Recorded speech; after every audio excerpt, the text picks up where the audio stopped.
And then secondly, as you know, nonprofit groups and community stakeholders are extraordinarily concerned about SYEP being canceled and have been lobbying forcefully to have it reinstated in some way, and are asking for the city and involved community groups to find a way, a creative, innovative way to engage the youth who we're so concerned about having had their school year impacted, and now we're looking at this warm weather, really having these youths engaged in a way that makes sense for them this summer. And when you talk about some of the programs, whether it's contact tracing, the kind of field work that's being described that the city's taking on such an ambitious level, many of these groups point to that and say, particularly on the older spectrum, that many of the SYEP participants could actually take up this work and could be trained in ways that could be very, very supportive and helpful to that effort. Can you speak to that as well? Yeah. Deborah Lee, it's a very fair question, and a question I've heard from a number of elected officials, but I'm going to have to put this in context. I feel deeply for our young people and what they're going through. And the young people who would benefit from the Summer Youth Employment Program are of an age that, you know, my own children were not so long ago, and I can relate to this reality. And during this administration, we built up summer youth employment constantly year after year with the City Council, and the Council made it a high priority. So I'm a believer, but I gotta be real about some of the key facts. First, you know, the historic notion of summer youth employment requires people gathering. We don't know when we're going to be able to do gatherings. Second, it costs a substantial amount of money. We're in a massive budget crisis, and in fact, we're going to turn more and more of our attention in the coming days to talking about the budget reality, because the stimulus in Washington is starting to be debated, and that's going to determine a lot of what happens. And if it's not fair to New York City, if the stimulus does not make New York City whole, then you're talking about really big cuts coming far beyond what's been cut already. And so we have to be clear that right now we just do not have the money to do anything like we've ever done previously with summer youth. I think there are things we can do for young people for sure this summer, but I think right now that we have to assume they are not with young people being out in communities by and large. A lot of it may have to be from home. I don't know if contact tracing fits because of the level of expertise needed, and I don't think it's something we'd think of in terms of someone so young. We want contact tracing to be very much people either have medical background or existing city employees. That's where we're focused first. And I think we have to remember that there are hundreds of thousands of people responsible for their families who don't have a job right now. And as we try and create more employment, we're going to focus first on the people whose paycheck helps a whole family, and that's going to be crucial. So there's a lot of challenges there. I'm very sympathetic to helping our young people, but I think to the extent we can do it, it's going to look very, very different right now. I will also say we're certainly going to look at private sources, philanthropy, to see if there's other things we can do for young people. And I think there is a lot of interest in the charitable community to help fill some of that gap, and we'll certainly be working on that. In terms of the different groupings, so, you know, quick refresher for everyone, we're going to have a group of advisory councils, sector by sector, small business, larger businesses, arts and culture. You go down the list, we're going to be naming some new ones, and next week, you'll start to see the people who are going to be on those committees, and they're going to start doing work immediately to advise us on the restart and then for the longer term. We're going to have the Fair Recovery Task Force that will really look at both immediate framework for how we come back and do it in a way that's fair and addresses disparities. That's that June 1st report. But then they're going to be working with us going forward. We're going to have the internal working group on equity and inclusion that's going to be made up of leaders of the administration from communities of color who are going to focus on the disparities in the work our agencies do to address those disparities. And that's going to be a very tangible effort to make sure agencies right here and now are acting on these issues. And then, as I said, later on down the line, I'm going to name a Charter Revision Commission. Charter Revision Commission will undoubtedly do public hearings. That's part of that process. The other efforts are going to seek input from people in a lot of ways, but I do not anticipate formal hearings at this point. The advisory councils are, in effect, me bringing in input from a variety of people. The Fair Recovery Group is really eminent leaders of the city that are bringing their thoughts and their energy, but they also have massive networks they'll be turning to. And the internal working group is going to be people who are always working with communities and bringing that back. But down the line, I think we're going to have an opportunity to get more into the kind of public hearing model through the Charter Revision Commission. Next, we have Juliet from 1010 Wins. Oh, hi. Good morning, Mr. Mayor. Good morning, all. First, Mr. Mayor, I want to thank you for resuming the rat patrol.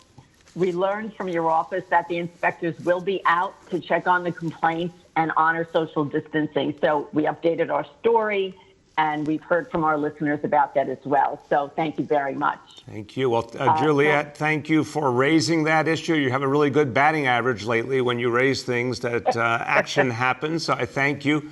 But I want the rats to know they are not safe. We're coming for them. That's good. Okay, so my questions for you this morning. Given that there had been differences between you and Governor Cuomo on the school closing issue, did you have any input or discussion with the governor on the decision he's expected to announce today? And my second question is, what exactly is involved with the monitoring and enforcing of these closed streets? I'm thinking of, will there be barricades for people to walk around or through? Will it be sort of like a definitive space, or will it just be open space? How's that going to work? Thank you. Let me speak to the school issue, and then I'll just say a word on the open streets, and then Commissioner Trottenberg can jump in as well.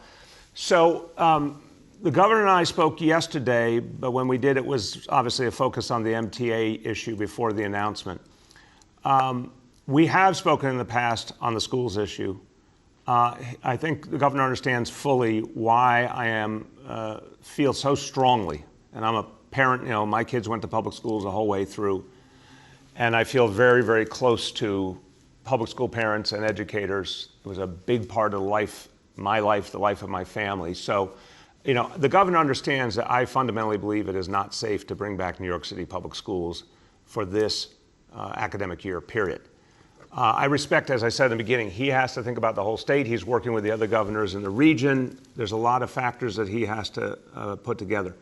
But I have certainly made clear to him that I believe fundamentally New York City public schools cannot be reopened until September. I've also made clear in every way, including publicly, that we're going to not only see what's happening right now with the online learning as something that goes to June, but we're going to stretch that through July and August in different ways for any kids that need it. Maybe some kids at the end of June have gotten everything they needed out of the school year. They've sure had a lot of time on their hands. Juliet, let's face it. Some kids have engaged distance learning very deeply because they haven't had anything else to do.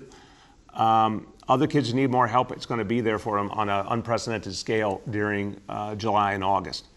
So I think we have more of a continuum reality of this school year going into the next one than we've literally ever had in the history of New York City.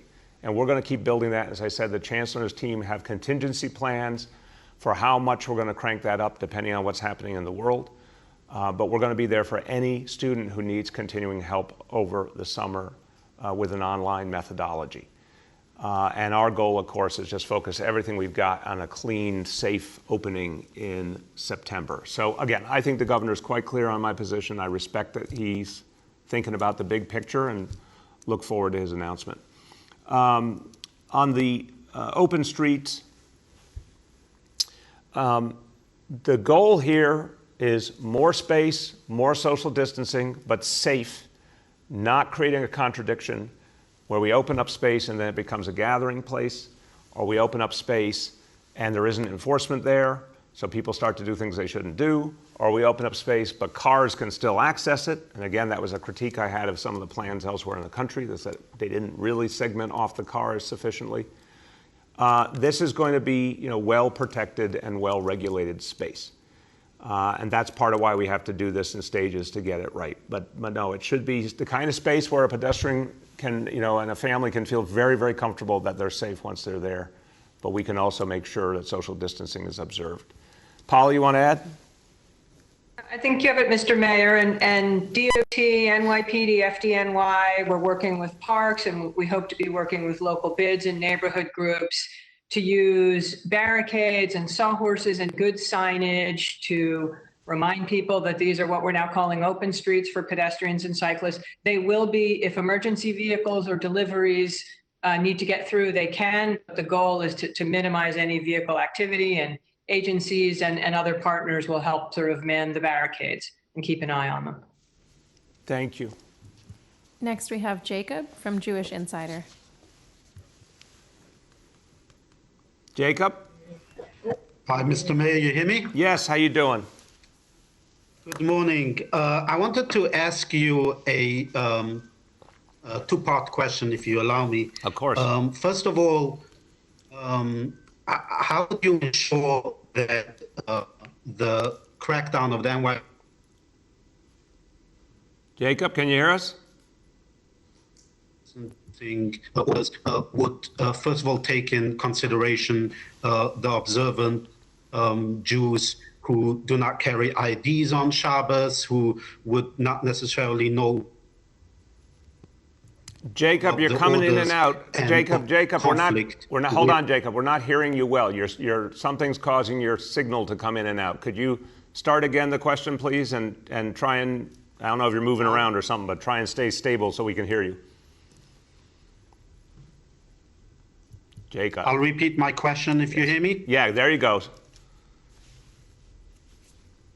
So my question is, how would you avoid conflict with the Orthodox Jewish community?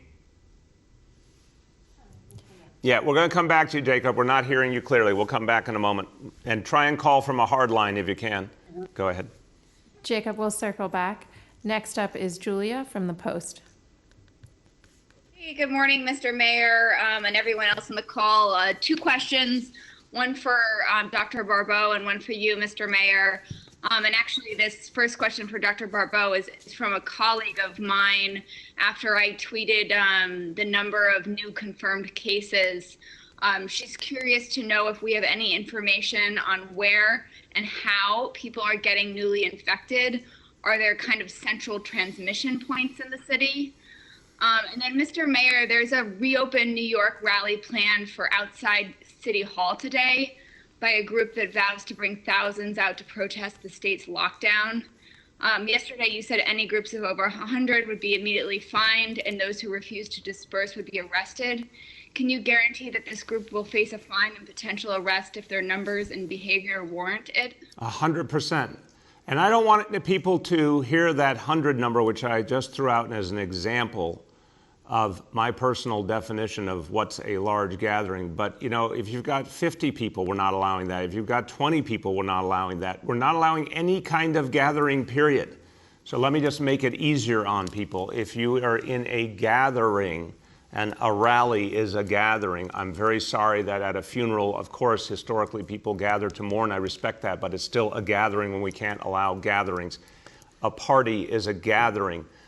I don't care if it's 20 people or 100 people or 1,000 people, it's not going to be allowed. So the point is, if you gather, NYPD is coming there to give you a summons, and if you resist, to arrest you, period, across all communities. So no, of course this organization is not allowed to hold a rally. That goes against every rule we've got. They can express themselves online. There's all sorts of other ways, but if they attempt to hold a rally, they will be summoned immediately. And that's true for people of any viewpoint. We're not doing rallies at this point. They spread the disease and help to kill people. It's unacceptable. So as to the other question, Dr. Barbeau, go ahead. Yes, Mr. Mayor. So, you know, what I would say is that when we have more than 2,000 cases per day in the city, we are still in widespread transmission. And so that what that means is that New Yorkers, even though a large number are staying indoors, and we're seeing that reflected in our hospitalization numbers, we have to balance that with the fact that we still have thousands of people being infected. To me, what that means, and happening all across the city. So to me, what that means is when they're going out, for hopefully just essential activities. We need them to be even more diligent about adhering to the use of face coverings and more diligent about adhering to the use of alcohol-based hand sanitizer when they're not close to a water source. So the reality is that we're still seeing, transmission across the city, given the large volume of new cases, we can't track those back to a single point source. Next, we have Kathleen from Patch. Good morning, Mr. Mayor and everyone. I have two questions. The first is that you've been saying repeatedly over the past 3 days that anyone planning a large gathering is endangering lives. Considering that people flocked outside to see that military flyover Tuesday, are you reconsidering your own plans for the 4th of July fireworks? And secondly, I was wondering if you could provide more information about what homeless people can expect if they are found to be on trains at 1 o'clock next week. Sure. I ask you to imagine that you are a person who doesn't have a home, you're sleeping on a train because you're frightened of catching this disease in a crowded shelter, and 2 armed cops are walking your way. Kathleen, again, that's one way of painting it. Let me paint it another way. Someone who is sleeping on a train needs help. We are here to help them. We're here to get them to a safe place, a safe haven. And again, we've had thousands of street homeless people in the last 3 years go into safe havens and find them to be safe. And how do we know this? Because they never went back to the streets. So I appreciate, and I think you're speaking from compassion, but the picture you're painting is one side of the story, and it's actually not, to me, the productive way to look at it, because I don't want to continue a broken pattern. The fact that so many homeless people for years just went back and forth all night on a subway train, that's not what we should be aspiring to in our city. We should be aspiring to every single person who needs help gets help. And safe havens were created in a new way to address the concerns that homeless folks had about safety. And it's working. And there's medical care attached. And if someone's thinking that the best option they have in life is to ride a subway all night, that's not good, that's not acceptable. So what it means is that when it gets to 1 a.m. and stations are being cleared out, there will be plenty of outreach workers there right away able to get someone help, to get them to a safe haven, to get them to medical care, whatever they need, police officers to help. If someone is able and decides, meaning that they are, emotionally, psychologically, health-wise, able to make their own decision, there's no immediate threat to themselves or others, and they decide they do not want that help, they still have that constitutional right. If they are a threat to themselves or others, as per usual, that's a different situation. But the help will be offered, but they will not have the option of just staying in the subway, period.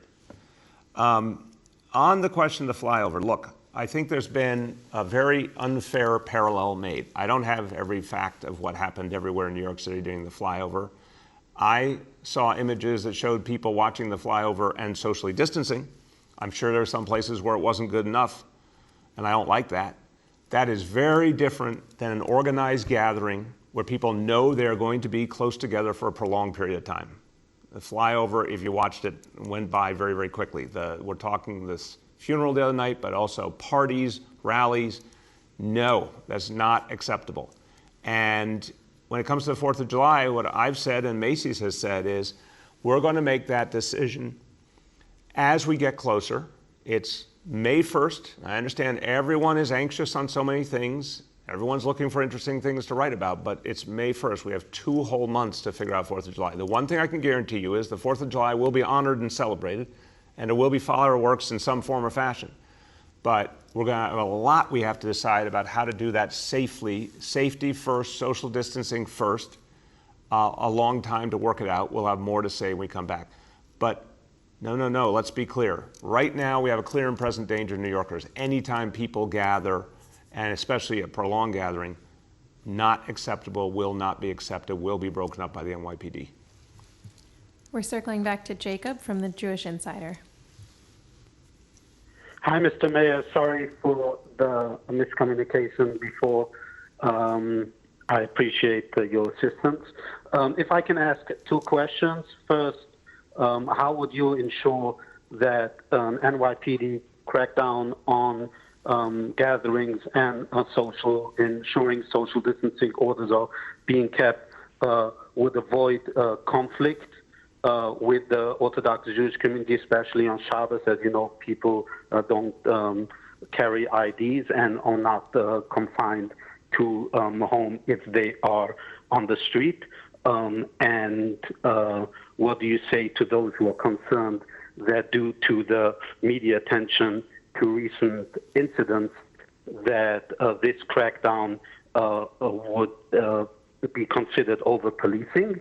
And my second question is, have you reached out to Jewish community leaders to clarify and apologize for what they call scapegoating of the entire Jewish community? I have had a number of conversations, Jacob, with Jewish community leaders in the last few days. And I'm going to respect the privacy of those conversations, but a number of them said to me that they understood my frustration, and they understood I was trying to protect lives, and they understood how close I am to the Jewish community and how much of a personal connection I feel to the community. Some said, hey, be careful, to be careful with your words. And I said, I agree. And I spoke out of passion. And I regret that I, used words the wrong way in terms of giving people the wrong impression. But I don't regret sounding the alarm. And I don't regret saying we're not going to tolerate this behavior going forward. And a very substantial number of the people who I spoke to agreed with that. And I think everyone heard my public comments and understood that I was trying to strike a balance and show that I cared and I spoke out of concern. The question of how we're going to address this, look, I'm pretty straightforward about this, Jacob. If people are following social distancing and shelter in place, which means you only go out for a very limited period of time and you keep apart from other people while you're doing that, although of course family units can stay together when they're outside because they're already have been exposed to each other, but that, in terms of you keep moving, you think about just life on our streets, you keep moving, you have your face covering on, there's no gatherings, and you stay outside only for a minimal amount of time, no one's going to have a problem anywhere if they do those things. If people start gathering, they're going to have a definite problem, and that's going to be in every community. So we've all understood now, this is equal opportunity. Any community, any faith, any ethnicity, any geography, same treatment. There's going to be a crackdown everywhere if we see gatherings. And on the question of Shabbos and people not having IDs, that's a very fair point. I'll talk to Commissioner Shea about what we can do in light of that, but I have to be clear, we cannot hesitate to enforce. So I do appreciate why people don't carry an ID on Shabbos, I really do. But that will not be a reason why we won't enforce. So I think the smart thing for everyone to do, and a lot of the Jewish community leaders I spoke to said they are spreading this word very aggressively, is don't even think about a gathering during Shabbos, because it just can't be tolerated. And IDs or no IDs, we will enforce. Last two for today. Next is Courtney from New York 1. Hi, Mr. Mayor, can you hear me? Yes, Courtney, how you doing? I'm good, hope you're well. Thank you, you too. So I don't know if you saw, but last night we reported on New York 1 about a nursing home in Washington Heights that had close to 100 deaths, even though they have only reported 13 deaths to the state. And I understand nursing homes are obviously state territory, they're under state oversight, but I'm wondering if the city has any responsibility at all when it comes to the deaths at nursing homes, and whether the city would investigate this particular facility called Isabella Geriatric Facility. And then I have another question, which is about the homeless issue and safe havens. And I understand that you're going to be sending homeless individuals when the train shut down next week to safe havens. The question I have is, do you actually have enough capacity at those safe havens? And aren't those safe havens actually congregate dorm-like settings, which could essentially help spread the virus among the homeless population? You know, I'm going to give you my view, having been to safe havens and seen them. I wouldn't say, again, I'm not going to use the sort of formal definition point here. What is exactly congregate versus other types of settings? A safe haven is a very small facility where I think certainly in many cases proper social distancing can be practiced. And again, I don't want any romanticization of what it means for someone to be living out on the street or sleeping on the subways, which I think one of the previous questions unfortunately could have been interpreted as. It's very unhealthy, not just COVID, we're talking about everything else in the world, all the other challenges. It's not healthy for people to be living on the street, period. If you're in a safe haven, you're in a place where you're getting a lot of care and a lot of attention, and there's medical care available to you. But again, they are not, when you say congregate, in my mind, it talks about the much bigger facilities. I would not put safe havens in that same definition, but I'll have, Commissioner Banks can talk to you to clarify that. In terms of capacity, yes, as we said, we added additional safe haven capacity just in the last days, and we're going to keep adding. And there are folks who are willing to come in who prefer safe havens and prefer certain locations. There's also some folks who are willing to come in from the street who actually are willing to go to one of the traditional shelters if the location is right or it's someplace they know. So safe havens are not the only answer. But unquestionably, everything we have is better than living out on the street or living in the subways, and we have ample options that we can accommodate people. And we will keep adding to them, Courtney. It's not a fixed situation. The whole plan, everything we said back in the Journey Home plan was based on more and more safe havens. We're going to keep doing that. On the Isabella Geriatric Center, this is horrifying. I've been there a few years ago. I spent time there. I know that facility. I know a lot of people who work there. I mean, it's absolutely horrifying. This is a staggering toll that we're hearing about now, and I'm shocked. And so, look, first of all, the city has, for the last over a month, since I believe starting on March 25th, we started delivering a really substantial amount of PPEs. And the numbers I have is, for example, 12,000 N95s to that site. So this is, to me, it's an unestimable loss. I mean, it's just impossible to imagine so many people lost in one place. We all have to work together. It is the state's domain, but the city, has been trying to provide help in every way we can. I want to provide more help in any way we can. I want to figure out what we can do better, all of us, and we'll certainly work with the state. I think the one thing we now know about the nursing homes is this status quo cannot continue, to say the least, and something very different has to happen. We'll offer any and all help we can to the state as we try and figure out a new way forward, because it's just horrifying what's happened here. Last question for today, Matt Chase from Newsday. Hey, good morning, Mayor. How are you? Good, Matt. How are you? I'm okay. I'm wondering how specifically, please specifics, not generalities, are you going to stop gatherings beyond the status quo? What specifically are you going to be doing different from the policy that was in place on Tuesday in Williamsburg, beyond the policy that was in place in Borough Park yesterday? And when you say that folks will be summoned in gatherings of, ballpark 100 people, are you planning to issue 100 summonses, tickets, and arrests? And secondly, can you go over whether there's any environmental impact of all of this PPE?